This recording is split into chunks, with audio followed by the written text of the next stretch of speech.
Pockets of the African continent have found ways of giving new confidence to investors at the World Bank and IMF. As the West has diverted aid to Ukraine and Gaza, Africa faces neglect. On one side is even good. Maybe some of our leaders will wake up and take up responsibility and stop waiting for this aid that they will loot at the end of the day and don't use it to do anything for the average masses. A few countries on the continent have panicked and turned to Russia, while the prudent are embracing economic reforms to attract foreign direct investments.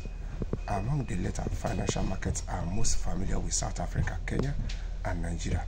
In each, reform of the real economy is underway but has hit the constraints of patronage politics.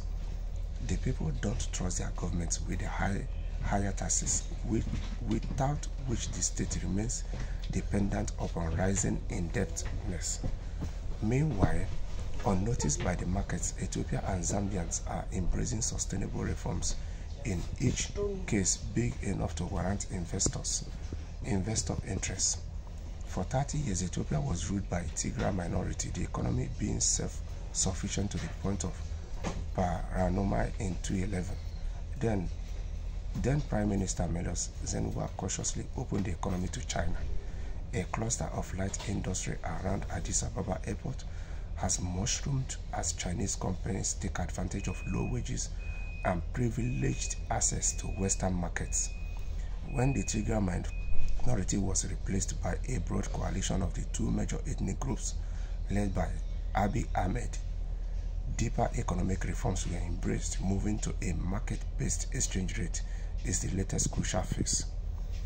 Why divisively important for investors? This is only the latest step in a sustainable homegrown economic strategy, and it matters because Ethiopia is already a large economy. Its rapid growth suggests that within a decade, it will be a major new attraction for FDI. Irrespective of whether European and American investors arrive, Gulf, Indian, East Asian, Turkish companies will drive the economy forward. Until this week, throughout the period of successful homegrown growth, the IMF and World Bank marginalized themselves by their insistence on linking cheap finance to accepting their policy advice, whereas other African governments were willing to promise any conditions that enable the government to spend in excess of taxation. The preservation of autonomy has been a constant across Ethiopian regimes. In my view, this is right. The case for access to finance from the fund and the bank is still the one recognized when both institutions were founded in 1944. Regions like Africa now need the risk finance and public investment to facilitate catch-up. The Ethiopian government was courageous in holding out until the staff of the fund and the bank were given the freedom to judge whether Ethiopia was serious about reform. As many staff knew, Ethiopia has long met the key conditions, namely that a government should genuinely be trying to improve the lives of its people and have a strategy for doing so. The government was also implementing the key step of exchanging rate liberalization before any order was signed. Quite properly, Albert belated the boards of the fund and bank have now approved the finance. 50 years ago, Zambia was by far the most prosperous society in liberated black Africa, neck and neck with Chile, the other major copper exporter, but unlike Ethiopia, until recently its economic management was poor. Decisions was made by a corrupt political class in Lusaka, where political power alienated between the two largest ethnic parties. Meanwhile, the real economy in the copper belt and agriculture were woefully neglected. Despite these deficiencies, the bank and the fund were content to lend any government based on incredible promises of reform, leaving the country highly indebted to China and international financial institutions.